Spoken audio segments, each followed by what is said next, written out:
জুবিনক মই জানো 92 মানৰ পৰাই জানো, যেতিয়া NK প্ৰডাকশ্যন আছিলে তেতিয়াৰ পৰা তেওঁক গম পাওঁ, তেওঁক লগো পাইছিলোঁ। তাতে আমি ঠিক আড্ডা বুলি ক'ব নোৱাৰি, তাত লগ পাইছিলোঁ। তাত মোৰ বন্ধু এজন আছিলে, এই তেওঁৰ লগত যাই পেলাই তাতে আমি আৰু মিলাপ্ৰীতি হওঁ আৰু কেতিয়া লগ পাওঁ। তেতিয়াৰ পৰাই জানো আৰু তেতিয়াৰ পৰাই জুবিনৰ লগত তাৰমানে অতপ্ৰত এটা সম্বন্ধ। তেওঁৰ গান বহুত ভাল পাওঁ, বহুত তাৰমানে আৱেগিক। এতিয়া বৰ্তমান মই তেওঁৰ মৃত্যুটোক মই সঁচাকৈ তাৰমানে হেৰি কৰি ল'ব পৰা নাই। সেই তেওঁৰ গীতে আমাক মানে জগাই আছিলে, অসমীয়া জাতিৰ পৰিচয় দি আছিলে। আৰু এটা দ্বিতীয় কথা ক'ব লাগিব যে জুবিন আমাৰ সাহসৰ বহুত অভাৱ থাকে।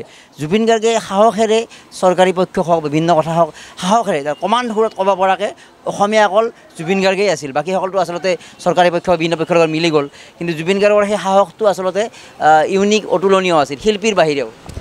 সেইটোতো আপুনি ক'বই লাগিব। তো আপুনি সেনেকুৱা এজন ব্যক্তি নাই আমি নাপাম, জাতিৰ হকে মুকলি কৰি। তেওঁ কাকো ভয় নকৰে, তেওঁ ডোন্ট কেয়াৰ। তেওঁ কৈছিলে যে সময়